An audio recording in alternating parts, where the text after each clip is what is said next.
Graças, pais amados de Deus, estamos aí para mais um vídeo dessa série, né? Curso de História da Teologia. Hoje é a aula de número 79, né?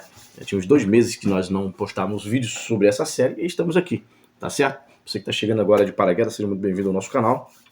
Esse é o nosso propósito, compartilharmos, né, conhecimento aqui na internet. Peço a você que, se não é inscrito ainda, se inscreva aí, ative o sininho da notificação, deixe seu like, faça seu comentário, compartilhe com outras pessoas, né, que você sabe que gosta do assunto, e dê uma pesquisada aí no nosso canal. Olha na playlist, temos outras séries também.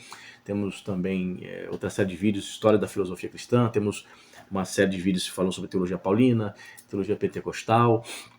Temos bastante coisa aí, dá uma conferida. Tenho certeza que você vai ser abençoado, despertado e edificado, tá certo? E hoje a aula de número 79, vamos falar sobre Agostinho, tá certo? Nós estamos usando como livro-texto, comentando essa obra sensacional aqui de Roger Olson, a História da Teologia Cristã, tá certo? Quem tem a obra aí pode acompanhar comigo.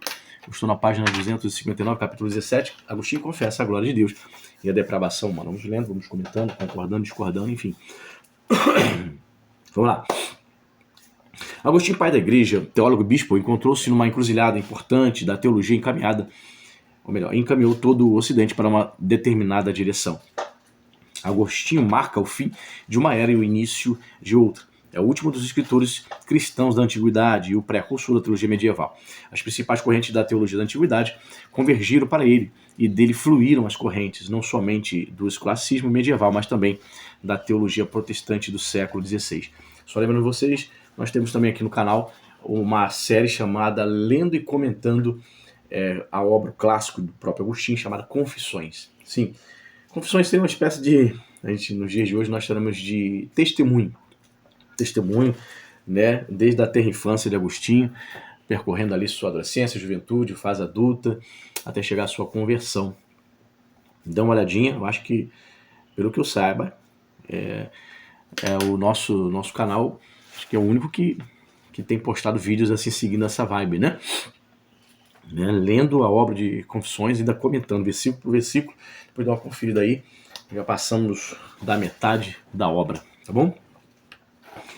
Diz aqui Roger Olson: alguns rotularam a corrente teológica iniciada por Agostinho e que se estendeu durante os séculos da teologia ocidental de agostinismo, e identificaram corretamente sua característica principal como sendo a ênfase na supremacia absoluta de Deus e a consequente fragilidade e dependência absoluta da alma da graça de Deus, né? Você sabe que Agostinho, né, considerado um dos maiores teólogos, né, da cristandade, um dos maiores, para muitos o maior, né? Ele entendia que, até mesmo nessa obra Confissões, ele declara isso, né?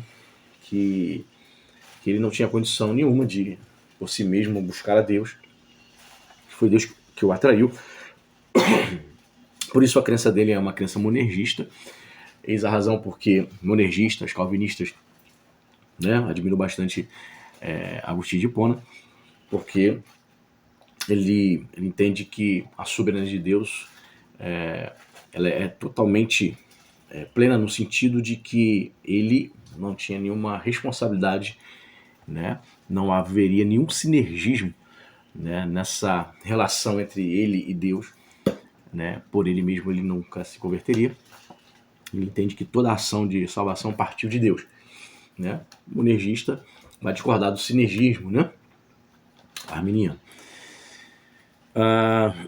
Então diz mais aqui, ó. Esse ponto central da teologia de Agostinho, obviamente, não era uma ideia completamente nova apresentada por ele. Pais da igreja anteriores a ele também acreditavam na supremacia de Deus e na dependência da alma humana na graça, e assim ensinavam. Ou seja, uma ênfase bem forte na graça de Deus.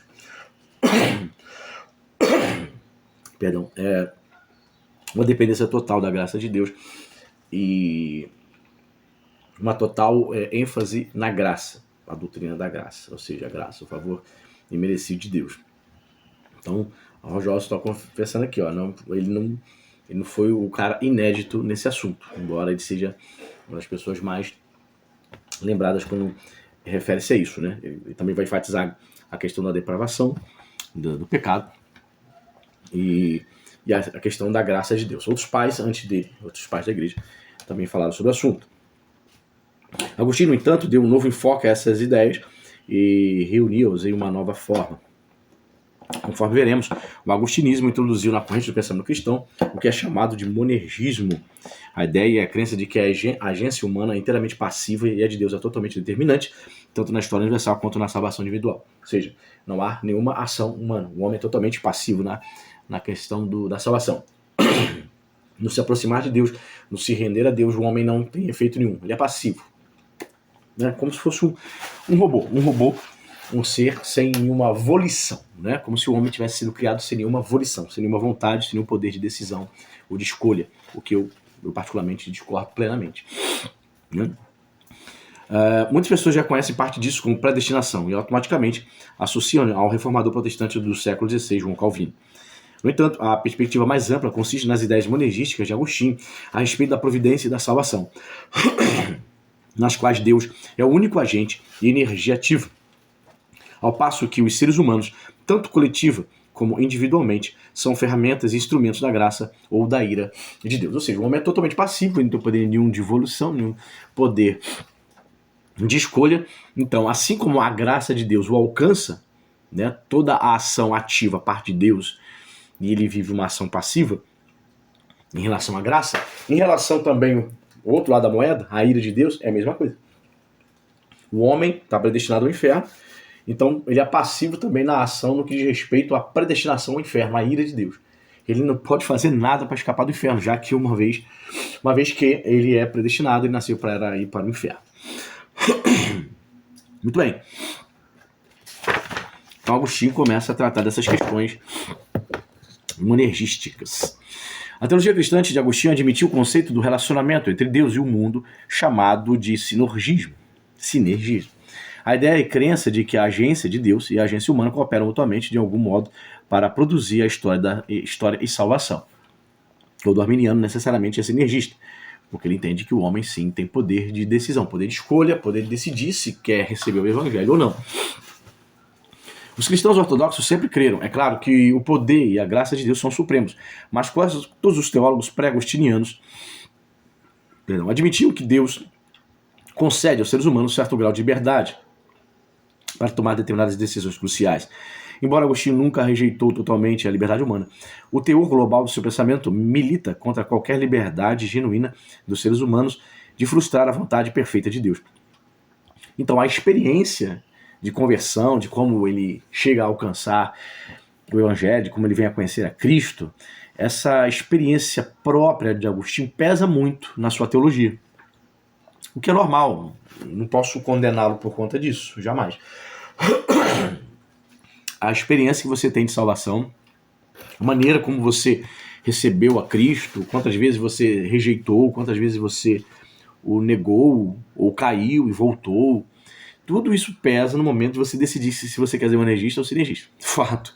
Então, a forma como ele foi atraído, né, para a presença de Deus, isso contou, isso pesou na formação da sua teologia, na sua mente, no seu coração. Então ele entendeu, por fato de ter sido um cara extremamente depravado, perdidão no mundo, ele entende que ele não teve nenhuma ação, nenhuma responsabilidade no que diz respeito a se aproximar de Deus. Por isso, ele enfatizava tanto a doutrina monergística. Tudo veio de Deus. Ele não cooperou para a sua salvação em nada, no sentido de o evangelho ser apresentado, ele decidir, ele tomar alguma decisão nesse aspecto, entendeu? O que mais diz aqui?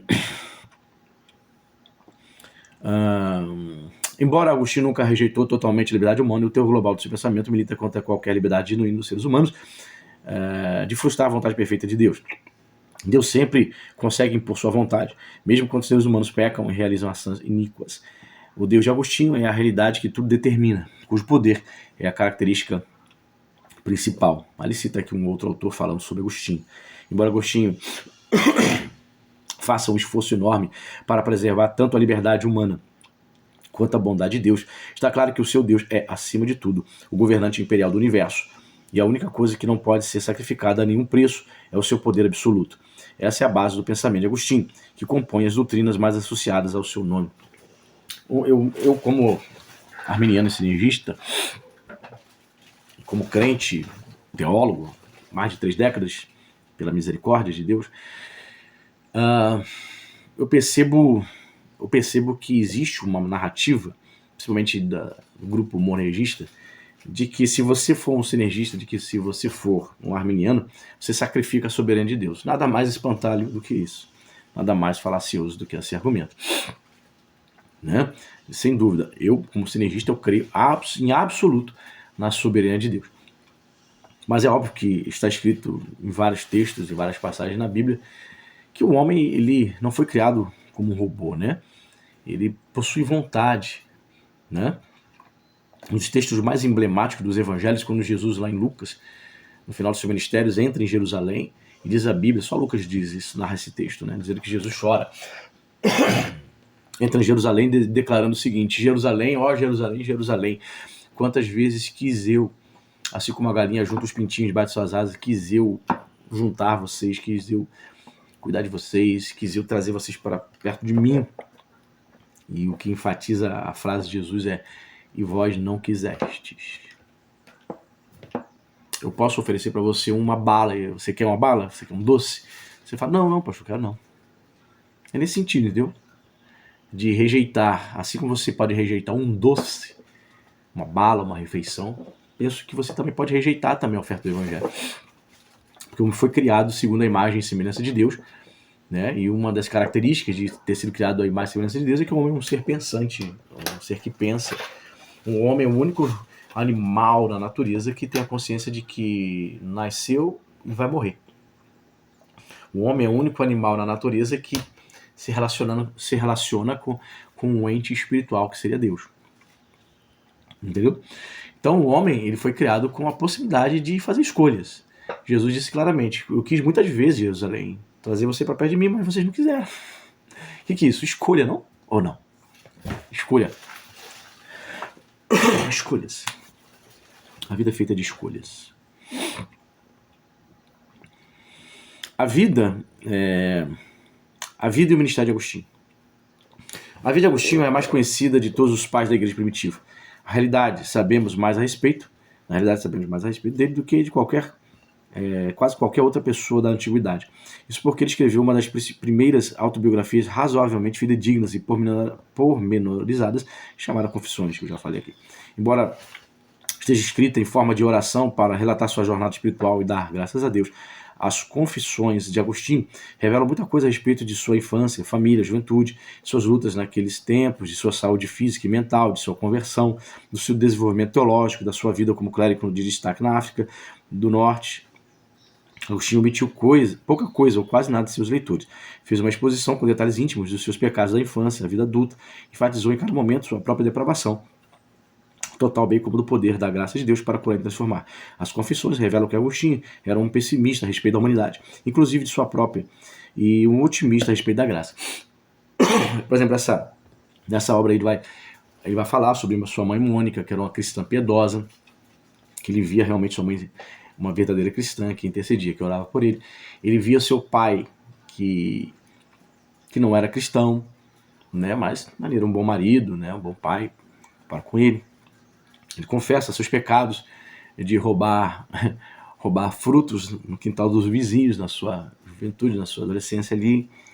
Ele relata que teve um filho por fora antes da sua conversão, no início da sua juventude. Ele faz um filho numa moça, mas ele simplesmente ignora esse filho, essa mulher. Ele diz que passava de largo, só para não ter mais contato com essa pessoa depois da sua conversão. Enfim, se fosse o dia de hoje, ele teria que pagar a pensão. Muito bem. Em 354, Agostinho nasceu com o nome de Aurelius, o nome dele, Aurelius Augustinus, na cidade de Tagaste, uma pequena cidade na África do Norte, não muito longe de Cartago. Sua mãe, Mônica, era cristã, e nas Confissões, Agostinho atribui muito crédito por ter levado ao arrependimento e à fé, pelas orações constantes em seu favor. O pai de Agostinho era um funcionário público romano de classe média, que desfrutava de certo respeito na comunidade, mas também era pagão e pouco se interessava pelo cristianismo de Mônica. Embora tenha sido criado como cristão, Agostinho desviou-se da prática da fé na adolescência, especialmente quando o jovem estudante da Academia de Cartago, onde alternava sua atenção entre cutucar a ferida da concupiscência, ele botou entre aspas, e tentar descobrir o significado da vida pelo estudo da filosofia e da religião. Em Cartago foi influenciado por uma religião relativamente nova, uma das seitas da época, chamada maniqueísmo. E o maniqueísmo conquistou ele vai relatar isso em Confissões, né? Conquistou de uma forma que ele se entrega, ele se envolve, né? Ele, por fato dele ter ido depois para Milão, né, para dar aula de oratória, foi para Itália, ele era professor de oratória, foi lá que ele ficou sabendo da fama do Bispo Ambrósio e ia ver os discursos, a forma como Ambrósio discursava, pregava na Catedral de Milão. E ele teve essa dificuldade, ele teve essa dificuldade. Ele acreditava no fundo, dizem em Confissões, né, que sentia que a fé o chamava, o cristianismo o despertava, o testemunho de sua mãe incomodava ele, impactava, no fundo, levava a consciência dele de dizer o cristianismo é o correto. Mas ele se encantava com teorias. Ele se encantava com teorias, com discursos, com oratória. E entre os mestres do maniqueísmo, haviam indivíduos que realmente atendiam essa demanda, essa carência que ele tinha de ouvir grandes oradores. Talvez por conta dele ser professor de oratória. Tanto é que ele vai para Cartago, e na própria obra Confissões ele fala que assistia o bispo Ambrósio de Milão, ia lá nas missas só para assistir a prédica dele. Não estava interessado na religião. Dizer, eu não me interessava pela prática, eu queria ver o discurso. E ele ficava encantado com a maneira que Ambrósio discursava. A priori, as verdades contidas no discurso de Ambrósio, bispo de Milão, não alcançaram o coração dele, mas com o passar do tempo ele começou a tentar, diz ele em Confissões, que ele começou a prestar atenção não na técnica de oratória do bispo, mas começou a prestar atenção nas verdades que ele pregava. A palavra de Deus entrou. Os maniqueístas eram seguidores de um profeta chamado Mani, que tinham sido martirizados pelos romanos de modo muito semelhante a Jesus Cristo. Agostinho sentiu-se por algum tempo atraído por eles porque pareciam intelectuais e ofereciam respostas às questões mais importantes da vida. Respostas que pareciam aos jovens estudantes superiores às respostas do cristianismo ou do paganismo tradicional. Sabe onde eu vejo isso? No kardecismo, no espiritismo kardecismo. Por exemplo, você pega aquela passagem de João capítulo 5, onde Jesus cura os cegos na essência. Os discípulos perguntam a Jesus assim: Mestre, por que esse jovem nasceu cego? Por que ele nasceu cego? Quem pecou? Foi ele ou seus pais? Havia uma crença, alguns até entendem que havia uma crença reencarnacionista. Quem pecou? Foi ele na outra vida passada? Seus pais? Seus pais fizeram alguma coisa nessa vida também, para que ele nascesse cego? Ou na vida passada? Alguns até acreditam que está embutida ali uma pergunta na qual disfarça uma crença reencarnacionista entre os judeus. Eu não duvido, não. Não duvido. Não confirmo nem duvido. E duvido. Não confirmo, mas duvido. Né? E Jesus vai dizer assim, nem uma coisa nem outra. Ele nasceu assim para que se manifeste nele a glória de Deus. Para muitas pessoas é uma resposta que não me convence. O cara, meu filho nasceu cego de nascença para a glória de Deus. O ser humano é um curioso, um bicho curioso. Ele não se contenta com esse tipo de resposta. Aí vem o espiritismo kardecista e vai explicar por que a pessoa nasceu cega. Porque na outra vida ele era isso, ele era um soldado que filho de um olho de outra pessoa, então ele cumprindo o karma tem que nascer nessa vida cego. Só que ele não pode lembrar desse fato. Por que ele nasceu cego? A não ser que algum espírito, algum médium revele para ele. Olha só. Então, supostamente, o espiritismo kardecista apresenta respostas para a vida. Então, tem muitas doutrinas aí, e além do mais, o espiritismo kardecista não condena seus pecados, não diz que você precisa se arrepender dos seus pecados. Pecado nenhum. Na verdade, você está cumprindo o karma. Você está cumprindo o karma de vidas passadas. Então, tem muita gente que está atrás disso, desse tipo de resposta, de argumento, e o maniqueísmo supostamente, a priori, trazia respostas para as perguntas, né? Essas perguntas existenciais que Agostinho fazia para si mesmo acerca da vida, né?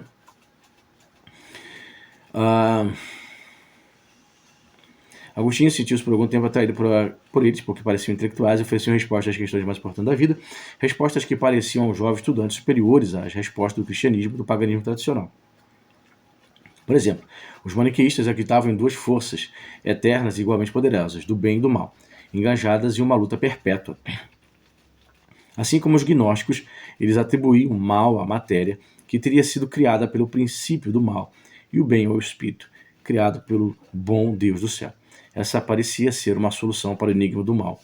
Posteriormente, Agostinho ficou desiludido com essa teologia e espiritualidade dualista e partiu da África do Norte em direção a Roma e a Milão. Vivendo como pagão em Milão, a sede da corte imperial no Ocidente, Agostinho foi afetado por duas influências que transformaram sua vida. Enquanto ensinava retórica, né, na Academia de Artes em Milão, Agostinho começou a ler livros sobre o neoplatonismo. Estes convenceram-no de que podia existir uma realidade espiritual infinita, que não era material, e era exatamente essa ideia que o tinha impedido de aceitar o cristianismo. Olha só. O neoplatonismo também forneceu-lhe um esclarecimento a respeito do mal, semelhante ao que o pai Capadócio Gregório de Nissa tinha descoberto e ensinado. O mal não é uma substância, mas a ausência do bem. Olha só. Agostinho chegou a acreditar, antes disso, que o cristianismo e a religião bíblica, em geral, não tinham resposta para o problema do mal. Se Deus é onipotente, perfeitamente bom, porque existia tanta maldade no mundo que Deus criou a partir do nada. Então, Deus não tinha de criar o mal? Nesse caso, Deus não é o autor do mal? O neoplatonismo, uma filosofia pagã, forneceu uma das pistas mais importantes para entender a fé religiosa de sua mãe. Olha que curioso. O cara do cristianismo em si, ele a princípio não encontrou uma resposta para essa dúvida dele, né? Se Deus criou o mundo, então Deus, se existe o mal, automaticamente na cabeça dele, então Deus é o autor do mal. Só que o neoplatonismo, a filosofia neoplatônica, deu um insight para ele interessante, de que não, o mal não foi criado por ninguém, por nenhum ser. O mal nada mais é do que a ausência do bem. Entende? Se ali não há o bem, então há a presença do mal. Então, veja bem, querido, existe um filósofo chamado Justino Marte que vai dizer que até mesmo em muitos conceitos da filosofia grega, considerada pagã, se ali há verdades que ajudam a compreender o cristianismo, se ali há conceitos de verdade que ajudam você a ser mais fiel a Deus, então ele vai dizer, toda verdade, ainda que esteja na filosofia grega, toda verdade ela procede de Deus. Então, percebe, temos aqui um insight de verdade contido na filosofia neoplatonista. E foi esse insight de verdade que leva Agostinho a partir e a examinar mais o cristianismo, a ponto de receber a Cristo como Salvador. Interessante. Agostinho também, enquanto morava e ensinava em Milão, começou a estudar o estilo retórico do maior pregador e bispo cristão da Itália do Norte, o virtuoso Ambrósio. Ambrósio ficou famoso pela grande coragem de confrontar o imperador, depois de este ter ordenado a morte de milhares de gregos em um massacre vingativo e absurdo. Também era famoso por suas impressionantes habilidades homiléticas, e Agostinho escondia-se na parte dos fundos da Catedral Cristã de Milão para ouvi-lo pregar. Olha que interessante. Aí vai ter gente que fala que não é necessário estudar, não é necessário se preparar, não é necessário aprender técnicas de discurso, de oratória, de homilética, de exegese. O cara foi lá para ver as habilidades de oratória do bispo e acaba posteriormente se convertendo. Veja, Deus usou uma habilidade do bispo Ambrósio para atrair posteriormente Agostinho para o evangelho. Com o tempo, a mensagem pregada por Ambrósio começou a penetrar na mente de Agostinho e convencê-lo de que a sua ideia do cristianismo estava errada. Considerou precipitadamente uma religião para pessoas fracas, estultas e sem refinamento, por conta do grande número de escravos, né, que seguiam o cristianismo. Né? Ambrósio provava que era possível ser intelectual, eloquente, corajoso e cristão. Aqui temos quase 25 minutos de vídeo. eu vou parar por aqui, na próxima aula a gente vai dar continuidade, mas é importante falar um pouco sobre Ambrósio. Antes de fechar aqui, né? Falando sobre Agostinho. Falou aqui, nosso querido Roger Olson, que Ambrósio, ele confrontava os pecados do imperador. O imperador agiu de maneira errada, ele denunciava. Profeta, né? Quantos são aqueles que têm medo de denunciar o erro, o pecado, veem um governo de injustiça, mas se calam, com medo de perder os seus benefícios que o Estado concede? A mesma coisa nas igrejas protestantes liberadas da China. Essas igrejas não denunciam os abusos, os crimes do Partido Comunista Chinês. Só é permitido igrejas cristãs que apoiam o Partido Comunista. É como se fosse hoje no Brasil, exemplo. Somente as igrejas progressistas, de pastores progressistas, pastores do PSOL, que apoiam o PT, Ariovaldo Ramos da vida, Henrique Vieira da vida, só as igrejas deles ficariam abertas, que apoiariam, né, o regime comunista. Entendeu? Igrejas que denunciariam seus pecados, essas seriam fechadas, perseguidas. Olha que interessante. Importante, né? Fica aqui o registro da coragem de Ambrósio, né? E na próxima aula, permitindo Deus, a gente segue falando sobre Agostinho. Até a próxima, Deus abençoe.